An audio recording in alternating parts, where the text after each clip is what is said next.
Fala aí, pessoal! Hoje nós vamos dar início a um novo projeto para vocês, que é o projeto Consciência Elétrica para PCs. É um trabalho que nós estamos fazendo junto com a Kabum, com o objetivo de compartilhar esse conhecimento com vocês. O pessoal fala muito pela net que precisa comprar um filtro de linha bom, um estabilizador não presta, o no-break tem que ter a onda senoidal e vários assuntos relacionados à eletricidade para PCs. Então nós resolvemos trazer o assunto cientificamente e explicar direitinho como isso acontece. É bom que o Jackson falou cientificamente, por quê? Porque ciência não é uma propriedade do TecLab e nem de vocês, é uma propriedade da humanidade. Ela é uma herança de verdadeiros heróis, como Galileu, Einstein, Newton e, no caso da eletricidade, de caras como Volta, Watt, Ohm, Coulomb, que trouxeram essas leis fantásticas que a gente vai mostrar aí para vocês funcionando no nosso computador. Vamos começar passando um pano na elétrica básica e entender o porquê que quando você coloca alguma coisa na tomada, ela funciona ou ela pode te dar um choque ou mesmo queimar. Para começar, vou falar sobre um cara que instituiu uma lei muito importante. O nome desse cara era George Ohm, isso era no século XIX, em 1800 e alguma coisa. Se vocês procurarem no Sistema Internacional, que é o Sistema Internacional de Unidades, vocês vão ver que o nome dele, Ohm, consta como unidade de resistência elétrica. A lei de Ohm diz que U é igual a R vezes I. O que ele definiu aqui? Na verdade, ele define quanto que vale a resistência. Então, a gente tem que a resistência é igual a tensão sobre corrente. Por que eu falo sistema internacional? Porque o sistema internacional ele vai normatizar todas as unidades pelo mundo para que haja um entendimento. Nós não vemos, por exemplo, que nos Estados Unidos eles utilizam polegada, graus Fahrenheit. Isso é fora do sistema internacional. Então, unidade do sistema internacional de espaço é metro, unidade de velocidade é metro por segundo, unidade de tempo é segundo, unidade de resistência é ohm, unidade de tensão é volt, e unidade de corrente é ampere. Desculpa a letra aí, galera.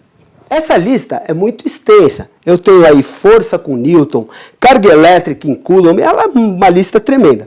Então isso normatiza tudo para que a gente possa utilizar as coisas sempre na mesma unidade. Por isso que eu não posso misturar metro com centímetro, porque não vai dar certo, não vai casar, eu vou ter que fazer as transformações para ele ficar num valor compatível. Então a gente vê que o sistema internacional é importante porque quando nós misturamos as unidades, elas têm que estar compatíveis. Vamos supor, assim como eu tenho U é igual a RI, se eu multiplicar esse I vezes I aqui, eu vou ter o I ao quadrado, né? Eu vou ter a potência. Essa potência, ela vai ser dada em watts. Então, o que eu estou ligando aqui? Eu tenho uma potência em watts, isso daqui é sistema internacional. Eu sei que watts é joule por segundo. Trabalho no sistema internacional por tempo no sistema internacional. Eu não quero estender e dificultar para vocês, mas eu vou tomar isso aqui como base. Então, para não estender um assunto que tem vasta informação na net, nós tínhamos lá que a resistência é igual a tensão vezes corrente. E essa tensão, o que ela é? Ela é a DDP, a diferença de potencial. Por que diferença de potencial? Porque ela vai dizer que essa tensão vai ocorrer quando nós tivermos dois elementos de potenciais diferentes. E a gente sabe que cada elemento vai ter uma constante eletrostática própria cá. Que é o que acontece quando nós temos um fio fase e um fio neutro. A gente não consegue ligar, por exemplo, uma lâmpada com nenhum deles isoladamente. Mas quando nós temos os dois, nós causamos essa diferença de potencial aí, que é o nosso 110 ou 220 volts. Mas por que eu estou falando isso? Porque quando a gente vai ligar um computador, nós temos aquela ligação na tomada de 110 ou 220 volts. E é contra ela que nós temos que nos precaver para não ter problema queimando a nossa máquina. Então, quando eu vou para o meu quadro de luz, eu já começo a ter alguma precaução em cima disso. Nós vamos falar primeiro sobre os dois primeiros componentes aí de segurança e proteção, que são os fusíveis e os disjuntores. Nós temos aqui a representação de um fusível. Como é que esse fusível funciona? Para isso, nós vamos citar a lei de Joule.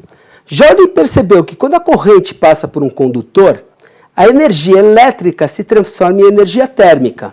Essa energia térmica vai causar o aquecimento e quando esse componente chegar no ponto de fusão, ele vai se romper, interrompendo o circuito e protegendo o sistema. O disjuntor seria mais ou menos um fusível, só que ao invés de ele ser descartável, como nesse caso o fusível se queima, o disjuntor desarma, protegendo da mesma forma o nosso sistema, interrompendo o circuito. Importante dizer que nós temos diversos tipos de disjuntor. Aquele que nós utilizamos na nossa casa, normalmente eles são termomagnéticos, mas nós temos disjuntores magnéticos, térmicos, termomagnéticos para alta e para baixa tensão. Então cabe a gente pegar um eletricista ou um engenheiro especializado para dimensionar os nossos disjuntores e os nossos fusíveis. Nós nunca podemos colocar eles em um valor maior, porque eles são feitos para abrir ou para queimar. Se a gente colocar um fusível, um disjuntor com valor mais alto, nós estamos colocando toda a nossa instalação em risco. Após essa breve introdução, a gente poderia começar a falar sobre filtro de linha, estabilizador, no break, etc. Mas nada disso, se a gente comprar, vai adiantar se não tiver um sistema de aterramento. Vamos explicar por quê. Equipamentos com defeito, instalações mal feitas ou curto-circuito causam fuga de corrente indesejada. Se você tiver um aterramento, essa corrente será direcionada para a terra. Na pior das hipóteses, terá o disjuntor desarmado ou um fusível queimado e você não irá tomar um choque elétrico ou queimar o seu equipamento. Pessoal, já sei que eu sou mal de desenho, mas não é esse o intuito do vídeo. Vamos supor que eu tenho um camarada aqui descalço na casa dele e ele vai ligar o computador dele. E esse computador está com algum problema na instalação em algum componente que ele está com fuga de corrente. A hora que esse camarada colocar a mão na carcaça do computador em algum componente aqui e tiver descalço, essa região que ele está encostando a mão do chão vão ter uma diferença de potencial. Por ele ter uma capacidade resistiva, ele vai fazer o quê? Vai virar resistência, vai tomar um choque. Já se eu tiver uma ligação no terra, saindo lá do computador, tá por trás. Se eu tiver um aterramento, como o aterramento tem uma resistividade menor do que o meu corpo, ele vai seguir o fluxo e descarregar essa corrente perdida na terra. Então, para os PCs, nós vamos precisar de uma tomada assim, que é uma tomada tripolar, composta por um neutro, uma fase e um terra, mantendo o cuidado de fazer a ligação ao terra separada da rede elétrica. O aterramento vai absorver a carga elétrica e se manter neutro sem alterar as propriedades elétricas da instalação.